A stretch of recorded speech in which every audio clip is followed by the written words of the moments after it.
If you'll raise your hand, do you swear or affirm to tell the truth, the whole truth, and nothing but the truth under penalty for perjury? I do. Okay, you can sit down.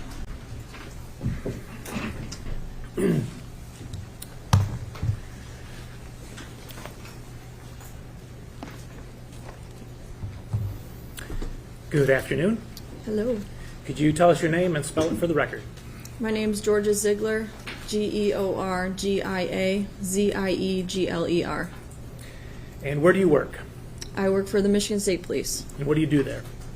I am a cell phone records specialist. What does that mean?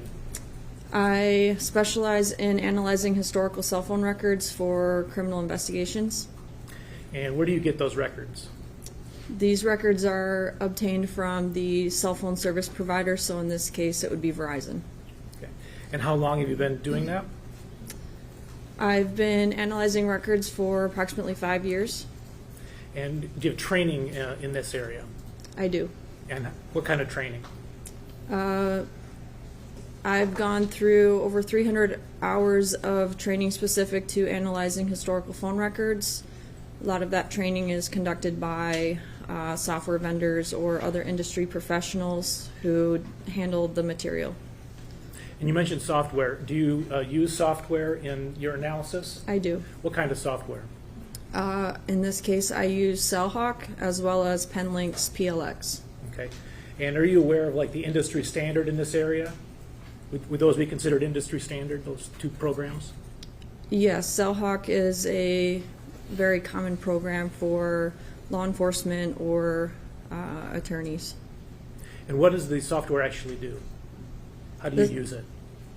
I use the software to help efficiently process the records, because when we receive cell phone records, they have hundreds of rows of data, so it helps process it more efficiently.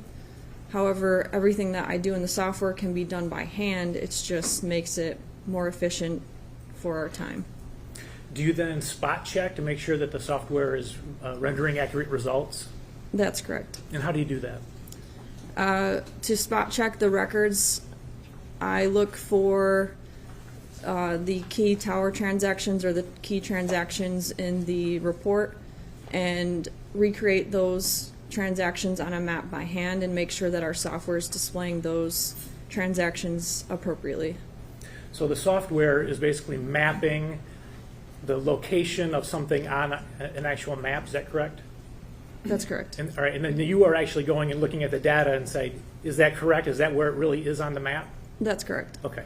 And then does someone check your work once you've used the software, done your own spot checking, and now you have a report? Yes, my report undergoes multiple layers of peer review where another analyst who's trained in this will recreate the report or the records and the analysis. Okay. And about how many cases have you worked on doing the same kind of analysis? I would say around 100. Okay. How did you get involved in this case? At the time, I was in a training for software, and some of the material that they were training on had me use case material, so I inquired to look at the records for this case to see if I could identify anything that may have been missed. Okay. So you were provided the actual Verizon records that are at issue here? Yes, I was. Okay. And what did those consist? Well, let me ask you this: were they particular to D. Warner's phone? Any of those records? Yes. Okay. All right. And just referring to those records for the time being, did you do the analysis? I did. Okay. And so, what did you do to prepare for court today? I completed an analysis, and I put my analysis on a presentation for today. Okay. And showing you what's been admitted just for demonstration purposes only. This won't be in evidence, but so the jury can follow along better, is People's 261. Is this the presentation that you referred to? That's correct. Okay. Obviously, you don't need to read the slide, but can you tell us a little bit about the methodology that you haven't already mentioned? So this slide just talks about the types of records that we receive to analyze. Cell phone providers maintain records of all their customers' usage on their network. So in this case, Verizon maintains a log of all of the activity for this phone number. That could be texts, calls, anytime the user would have accessed the internet. That could be in the form of checking their email, browsing the web, any applications that require internet. And Verizon will log these transactions on their network, and included in those logs are going to be the date and time that it was initiated, the type of transaction it was, if there was another number involved in that transaction, so if it was a voice call, and sometimes there will be duration or a location component, which is in the form of a cell phone tower or a cell site. The other records that we can receive from the carrier are network performance records. These are records that generate on the back end. The user does not have to be manipulating their phone for these records to produce. And these records essentially indicate interactions between the device and the cell phone towers in the area. And those cell phone towers in the area can infer an approximate distance from the cell site that the device is expected to be. So you mentioned a couple of things. You mentioned texts and voice calls. So those would be things, for example, a text. If the phone that you're analyzing, those records, had sent a text, that would be something that the user would generate intentionally, correct? Yes. Do these records also include things that the phone would do on autopilot, that would do automatically? Yes. Like what kinds of things would those might be? Some of the records that may be generated on their own would be if you received an incoming text or a call. Obviously, the user doesn't have control over who's calling them. There would be some data sessions potentially that are generating. If there's data being run in the background, like a background application. And then the network performance records, those are all generated by Verizon. The user doesn't have to be manipulating the phone.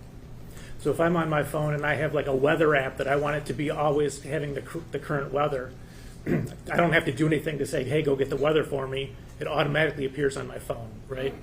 Yes. Okay, and that would be one of the things you're referring to that happens in the background without the user being involved? Yes, that could be. Okay, thank you. All right, can you explain a little bit about, for those who don't know the specifics about the cell towers? So, like I said, these records contain locational information in the records. They're not exact locations of the device. However, they do provide the location of the cell phone tower. So, if I were to pull out my phone and make a call, Verizon has to provide service to my phone so that it can make that call. Those tower locations are cell sites, and those are essentially structures that have antenna equipment to direct radio frequency signals to a designated area so that your phone can receive signal. These cell phone towers are broken up into sides or sectors. So in the records, not only are we getting the location of the tower, but also what side of the tower is being accessed by the device. Okay. And is this an example of that? This is a visual example of what that's going to look like in my report. So the picture on the left is an example of what a single access or a access on a single side of the tower is going to look like. That pie shape, or what we would refer to as a sector, is indicating that the signal is oriented towards the west and the device is using the west side of that tower. The picture on the right is what it looks like if there's multiple sides of the towers being accessed. And one thing to note here is that the sector lines and the shading there do not represent the boundaries of coverage. Those are just visual guides so you can understand what side of the tower is being used. Okay, just so everybody understands, in the picture on the left, where is the tower? The tower is going to be at the point of that sector. There's a very small orange circle. I don't know if you can see it or not. Are we talking about right here? Yes.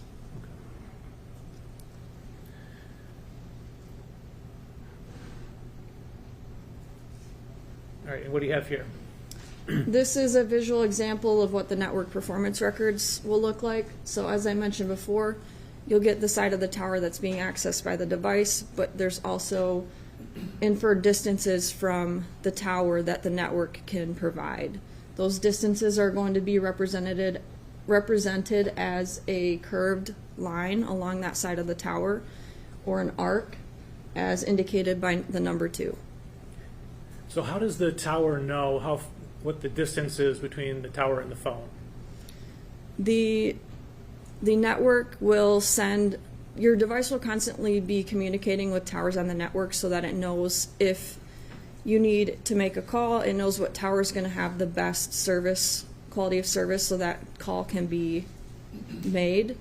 And those signals will constantly be interacting between the tower and the device, and when the signal is traveling at the speed of light, you can infer a distance of how far the phone away is based on how long it takes for the signal to go back and forth.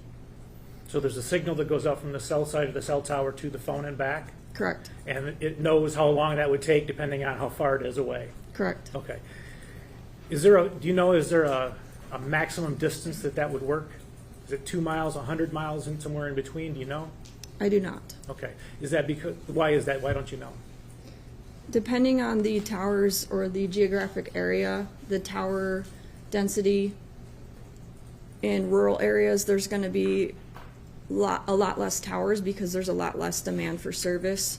Whereas in an inner city, you're going to have a lot more towers in the area. So those towers are going to be oriented in a way that provides continuous coverage to the area. So in a rural area, the towers may cover a lot more space, geographic space, than it would in an urban area.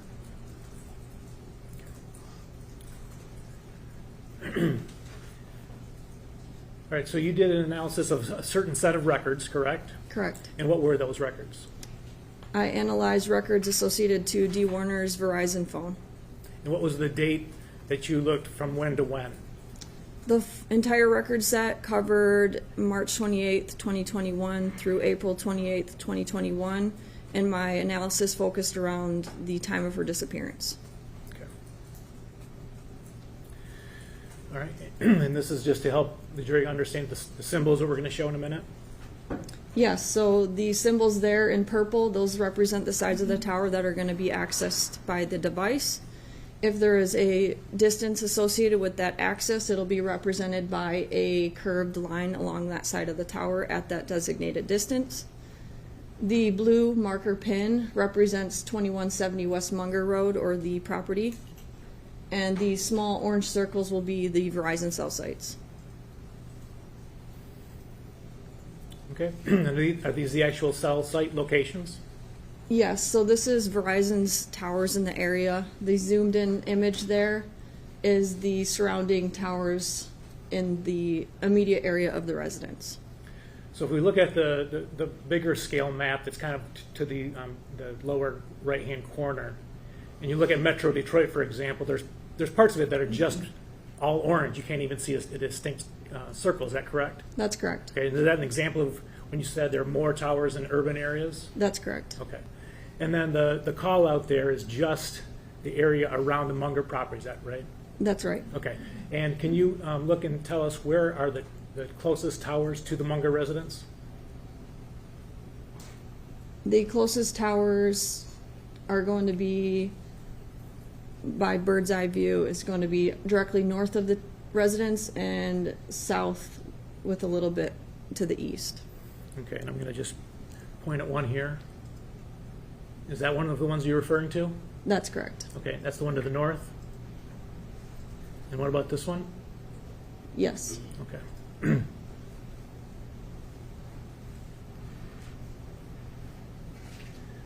So again, this is the phone number, correct?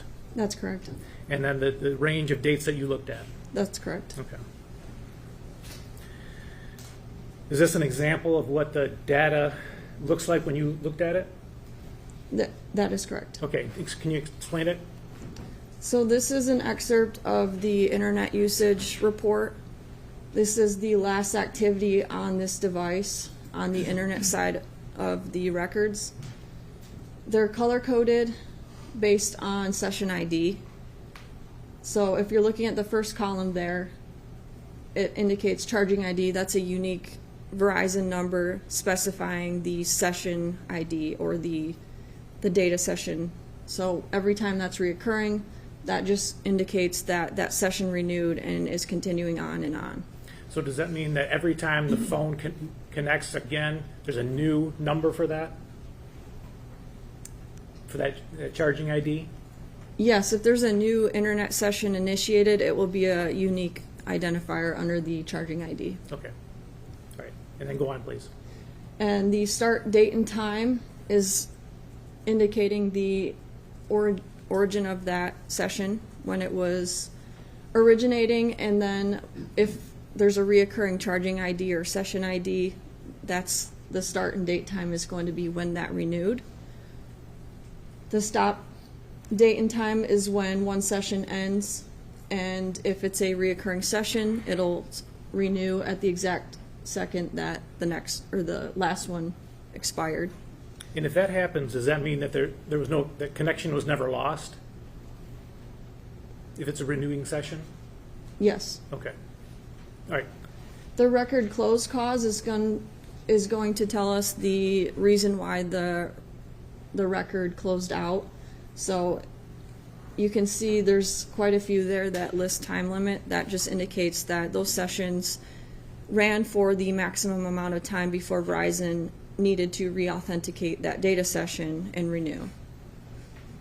The MSISDN just indicates this record set belongs to that phone number.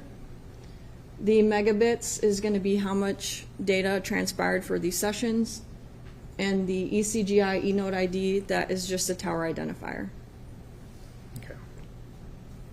And is this the same data, just in a different order? Yes, so this is the same information essentially broken up by session ID. So with the green and the yellow, you can see that those both originated the day before, so April 24th. And they continued on for several renewals or sub-sessions until they timed out. The orange and the blue and the pink rows at the bottom are all sessions that were single session data access. The bottom row in the highlighted in the pink is the last initiated session by this phone, and that occurred on April 25th at 7:01 in the morning. Okay. And it says that the start time was 7:01, the stop time was 7:05. What do those figures tell us? Because this record close cause indicates it was a normal release, that session lasted approximately 4 to 5 minutes, and it closed out under normal circumstances. And do you know from this information whether that was a user-generated connection or whether that was a background connection like we talked about earlier? I have no way to distinguish that. Okay. All right, but the bottom line here, the last time the phone was active on the network was 7:05. For this specific record set, yes. Okay. All right, so what do we have here? This is essentially the records displayed geographically. So as I had mentioned, there were some network performance records that were generated indicating some of the last activity on this device. You can see that there was access on 2 towers, the tower north of the residence and the tower south of the residence. And the timestamps with the asterisk, I don't know if you can see that far, but those are timestamps that have an associated distance measurement, where those distance measurements are displayed along that side of the tower. Okay. And so you have the north tower that we mentioned and the south tower that we mentioned. Yes.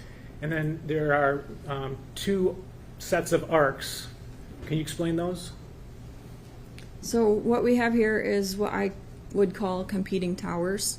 So the device is constantly analyzing the network to understand the quality of the signal strength, so that if a call were to be initiated, it would know which of these 2 towers is going to provide the best quality of service. And these towers have multiple registrations or interactions with the device, and those interactions have distance measurements away from those towers. And so the arcs represent the distance that the records are saying the phone was away from the towers. Correct. Okay.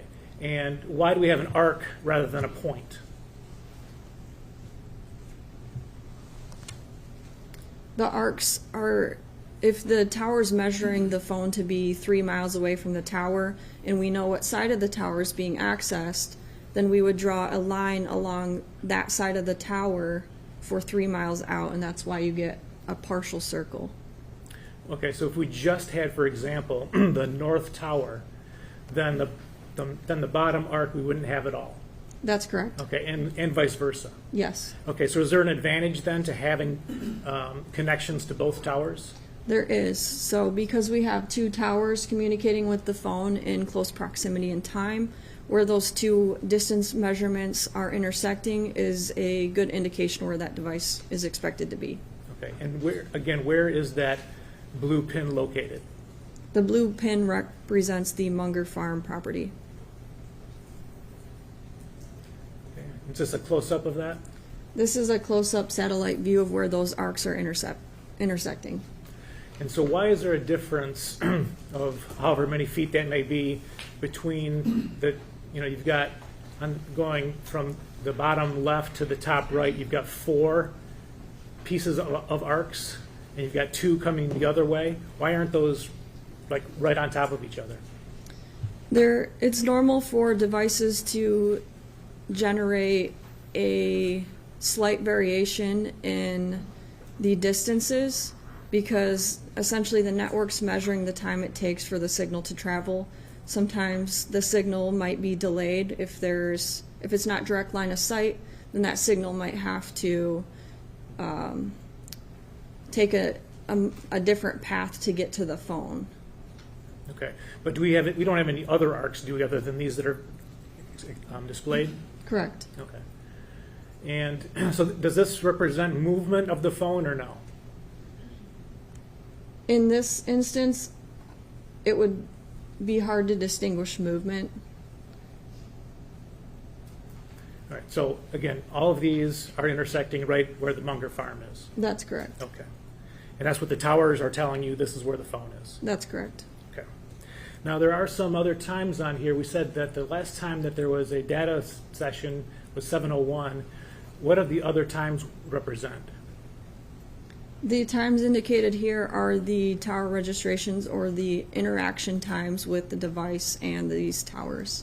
And so is that when you said that the tower needs to know if a phone is within reach of that tower? So if a call comes in, it knows that the phone is there?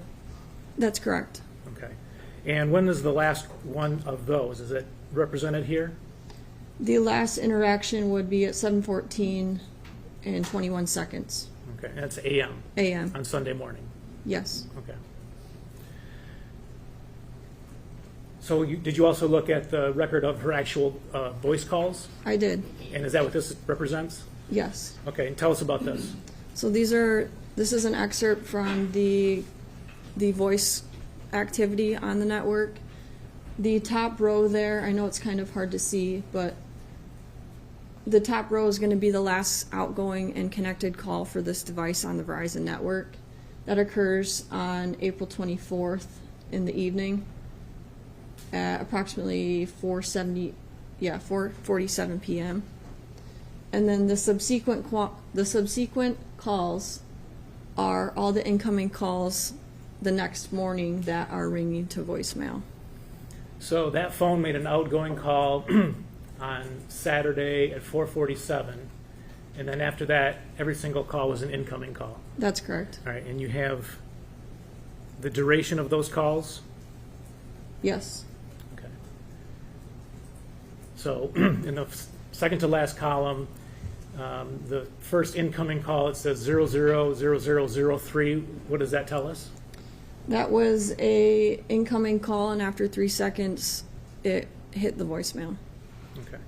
And then just scrolling down, similar, either 2, 3, 4, or 5 seconds for all these incoming calls. Yes. Okay. And then at the bottom, you indicate calls handled by voicemail. Yes. And what does that indicate? The bottom section there is a grid of every day that there was a call that was handled by voicemail. So these would be all the unanswered calls that ring to voicemail. Okay, and just so the jury can be clear, can you read the numbers starting from March 30th? Yes. So one thing I would like to note here is that there are going to be days in here that should indicate 0.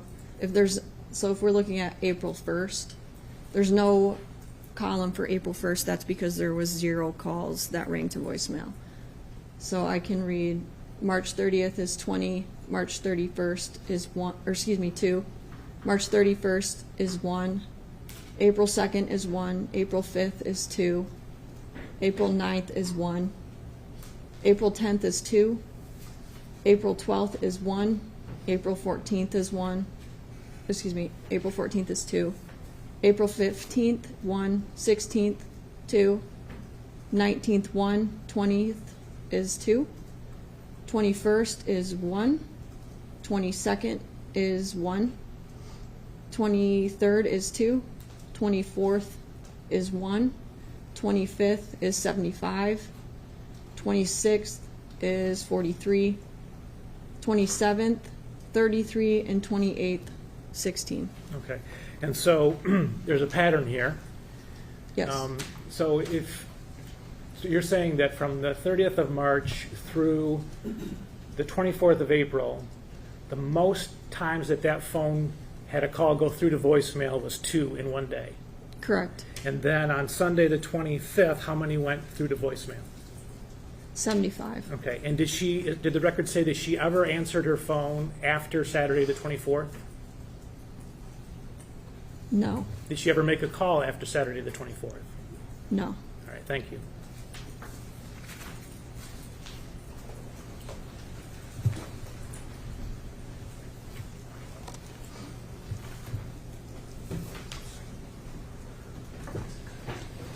Good afternoon. Is it Ms. Ziegler? Yes. Okay, I wanted to make sure I was pronouncing it properly.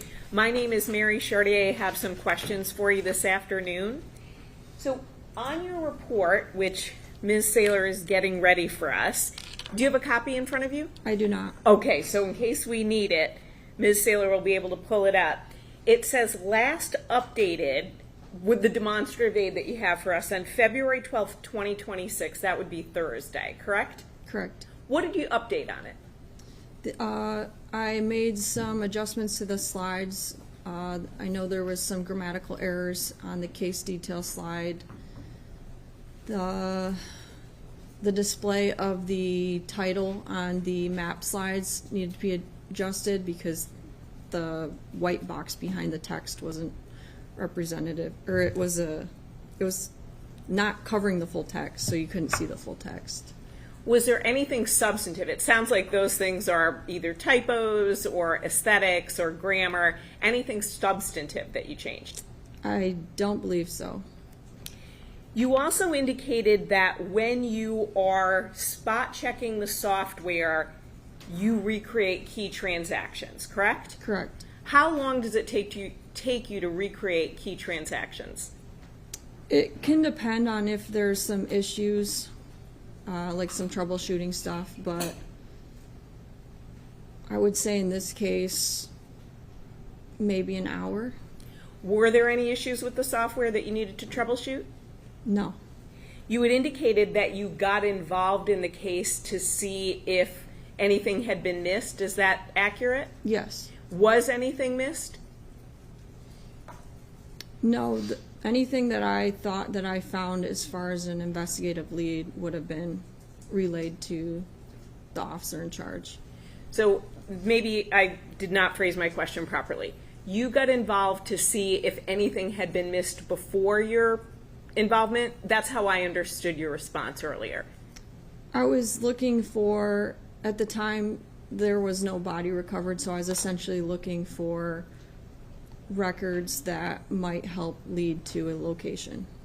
Were you looking to see if another analyst had missed something before you, or no? You were just coming in to assist in an investigative lead? Yes, I was. The latter? You were coming in to assist? Yes. Not to see if somebody else had missed something? Well, when I do my own analysis, it would be an independent analysis, so if my analysis differed from somebody else's, that would be apparent. Did your analysis differ from someone else's? It, as far as what? As far as anything? No, I don't think I generated anything new. You also indicated that people sort of spot check your work or check it, correct? Yes. Who did that? This most recent report was peer-reviewed by Parker DeGroot and Elizabeth Wandry. And when you're saying report, you mean what had been up on the screen? Yes. What about your work analyzing the records? Did someone check that? What do you mean? Sure. So you put cell tower locations, things like that. Did someone check that work, or were they just looking at your report? Yes, so when we submit our stuff for a peer review, they'll pull up the case files in our software and regenerate those results. When you say peer review, this is someone who works with you, correct? Correct. Now, Ms. Saylor, would you pull up the report, please, and go to what would be the third page? Is this cell tower one of the cell towers that you're talking about in terms of cell sites in this case, or is this just a random photograph? This is just an example of what a traditional cell site would look like. Thank you. And then would you go to page 6, please?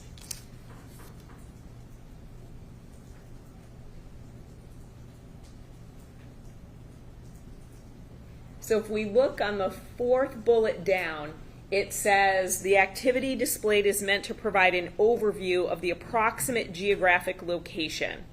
Talk to me about the approximate geographic location. When you show a little button up there that says this is where the device is, how accurate is that? How close to that location is that? I don't indicate where the device is, I indicate where the towers are that are being accessed by the device. And the device would have to be in the area where the signal could reach for those towers to be accessed. So when you showed in your report the device being, for instance, on the Munger property, so if you could go to slide 13, please. So we see that little blue dot. Are you saying that's where the device was? The blue marker pin is just a pin on the map for the property. Okay, so terrific. That's what I wanted to make sure I understood from your testimony. So that's the Munger property. That's not where the device is located. That's correct. You can't, and again, unless things dramatically changed and I'm not keeping up with it, you can't tell us where the device last was connected, like in terms of an actual location. I would never be able to give you an exact location of where the device is, but when you have instances where there's multiple towers giving distance readings, it's a pretty good indication of where the device is relatively. Pretty good indication. So how close? So, for instance, on the Munger property, on a neighbor's property, on the road, how precise are you getting?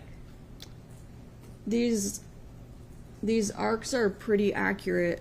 I believe the industry understanding is within 1/10 of a mile. Within 1/10 of a mile? Yes.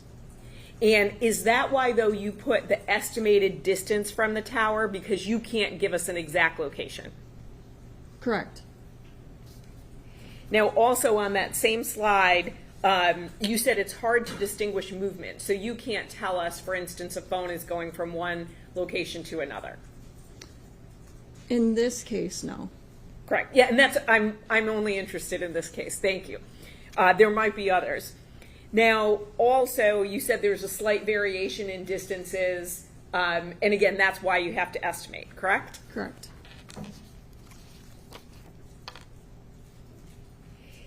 If you would go, Ms. Saylor, to the next page, page 12, or actually the page before page 12. Thank you.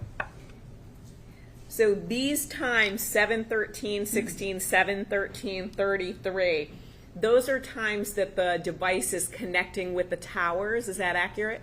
Yes, those are times that the device is interacting with that specific tower. And so if I look at the bottom, 7:13:11, 7:13:12, so that's 7:13 a.m. in the morning. And then just not even a second later, it's connecting to the north tower, correct?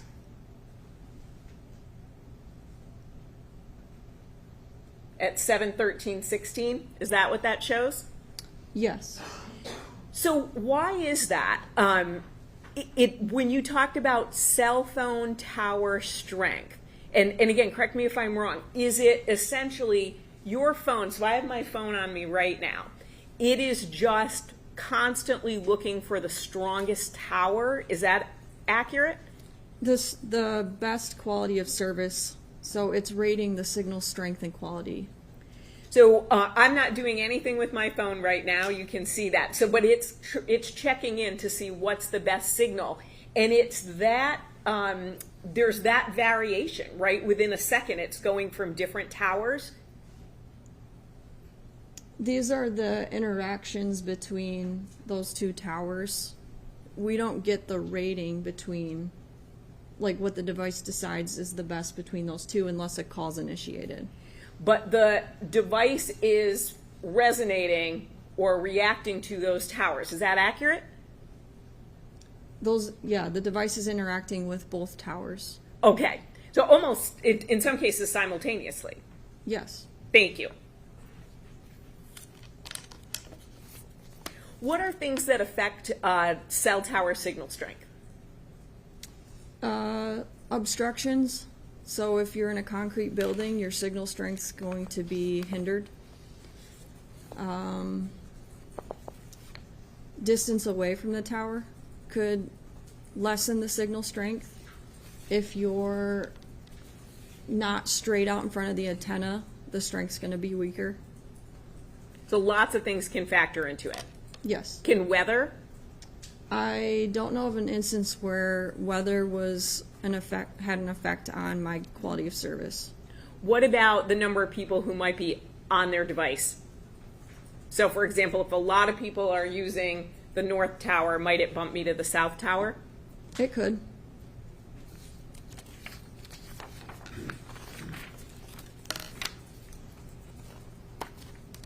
Now, you had indicated that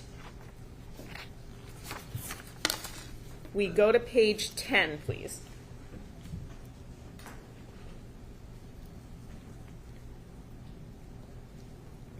The bottom row. This is the last connected data usage for Ms. Warner's device at 7:01:18, correct? That's correct. And then the stop time is 7:05:45, right? Correct. But you don't know what was going on. You don't know what was happening with the device to register that. Is that accurate? That's correct. Now, if we look up 2 rows before that, so the 1 row right up in green, that start time is 1:47:20 and the end time is 7:47:20. Do you know what's going on with that it essentially would be 6 hours? 6 hours is Verizon's maximum amount of time that a session can stay open before needing to re-authenticate with the phone. So you can have kind of 2 things going on at the same time. This one session that ends on 7:47 and then another activity that begins at 7:01. Is that accurate? Yes, you can have multiple data sessions running at the same time.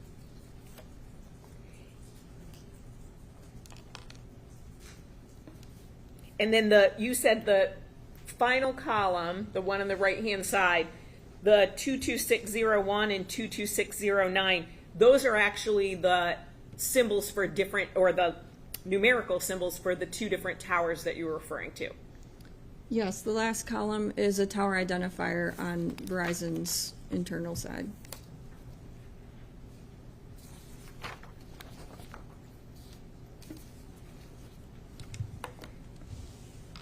Now, you did not analyze Ms. Warner's actual phone, correct? Correct. You analyzed the records from Verizon? Correct. And I think we already covered this, but the estimates that you showed where the arcs were on your report, you can get us somewhat close, but you cannot pinpoint that location, correct? Correct. I have no additional questions. Thank you.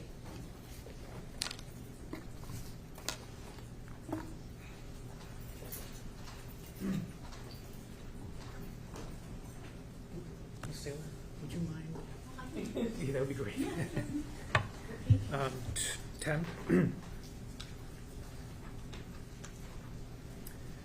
I just want to quickly do two things. First, the green line second to the bottom, the one that timed out after 6 hours. Yes. Okay.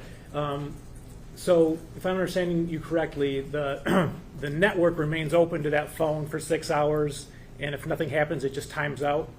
Correct. Okay. Does that mean that the network has connected to the phone during that time? What do you mean? Was the phone connected at 7:47, or was the network just open to the phone if it appeared? So the last time that that session re-authenticated with the phone would have been at 1:47 in the morning, and that session stayed open regardless of if the phone was using that session or not. Okay. So we know that at 1:47 there was a connection, but after that we don't know. For that session, correct. For that session, exactly. Thank you. And then if you could go to 13. So I know you said that all these lines are estimated lines, but I just want to go over how many there are. So on the left-hand side of the page, you've got 713, 33, 1405, and so there's 4 times there, correct? Correct. So you've got one line associated with the first 3, is that correct? Yes. There's one, okay. So am I correct that there's actually 3 arcs there, 3 estimated arcs, but they're all one on top of the other? Correct. Okay. So in other words, the phone, the tower is estimated 3 times that's where the phone was along that arc. Correct. Okay. 71316, that's just the one time that the phone estimated, or that the North Tower estimated that the phone was just a few feet south. I know you're summarizing testimony, but it's really leading into leading. Objection. I understand. I'll do it differently, Your Honor. The 71316 line, could you explain why that is different from the 3 lines that are all together right above it? At 7:13 and 16 seconds, the signal would have had a slight variation in the timing that it reached the phone. Okay, and then the same for, you've got on the other side, you've got 708, 704, and 706. Those are just single readings, Correct. and each one of those generated an arc coming off the South Tower. That's correct. Okay, and then 705, 707, 708, 713, 11, 713, 12. There are how many different arcs associated with those timestamps? That one arc is associated with all those timestamps. Okay, so 5 times the South Tower estimated that that's where the phone was? That's correct. Okay. And where these come together is it a good indication of where the phone is physically located? Correct. All right, thank you. Nothing further.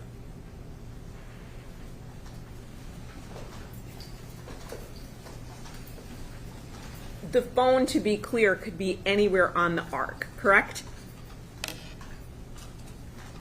Which arc?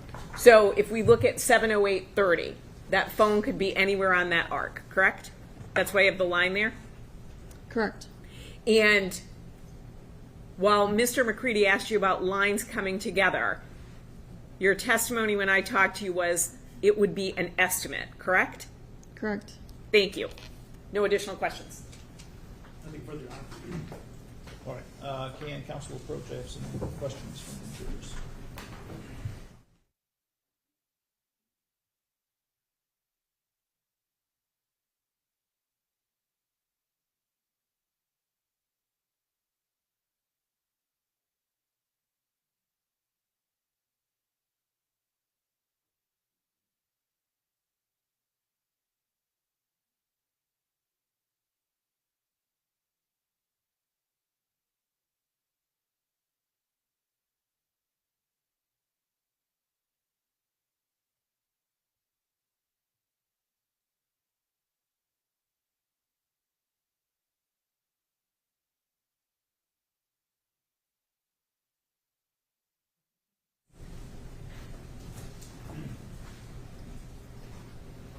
We have 3 questions from jurors. It's my understanding that the attorneys are in agreement that they all may be asked. That's correct, Your Honor. Thank you. Okay. So the first question is, in what ways would a cell phone lose all contact with a cell phone tower? So if a cell phone's losing contact with the network or a single tower?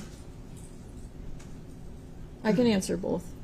If it's losing contact with a tower, it could be because it's out of range of that specific tower.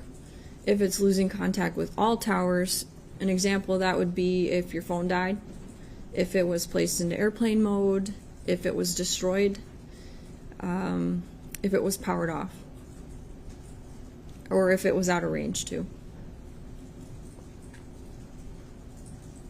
If the end time for one session is 7:05 a.m., why are the ARCs saying 7:13 a.m.?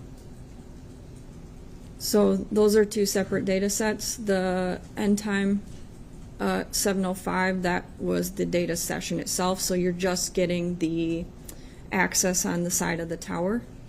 And the 7:13, 7:14 are associated to the ARCs. So those are the network essentially sending signals to the device. Those signals are timed, and based on the timing of those signals, those distances are provided.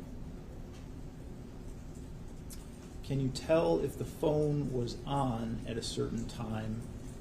If so, was it on at 7:47 a.m.? At 7:47 a.m., there were no records indicating that the phone was on the network anymore. All right, Mr. McCready, anything else in follow-up to those questions?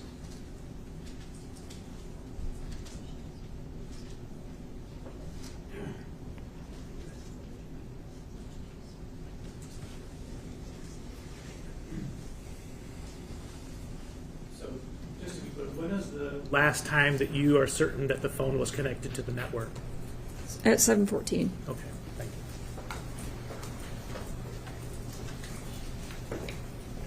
So you referred to 2 towers, if we refer to them as north and south.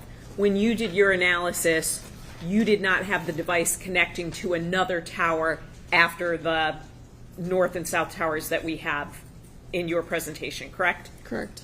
And then just one last question, because I want to make sure I'm clear on it. So a data session, if I were to Google when a movie starts, would that be a data session on my phone? If you're not connected to Wi-Fi, yes. Okay, so because based on the question that you were asked, you said the data session is different than the device signal when it's connecting to the tower. Could you explain that for us a little bit? The difference between the data sessions and the tower registration? Yes. So the data sessions are going to be usage on the Verizon network that's billable to the customer, and the network performance stuff that has the distance readings from those towers, those are all Verizon generated records. What are examples of data sessions? An example of a data session would be if you pull up your phone and are using an app that accesses the internet, if you get an email notification, if you're browsing the web, if you're watching a video on YouTube, things of that nature. So the last data session ended at roughly 7:05, but then the device continued to connect with the towers until late, soon after that, right? 7:13, I believe. Correct. Okay, great. Thank you so much.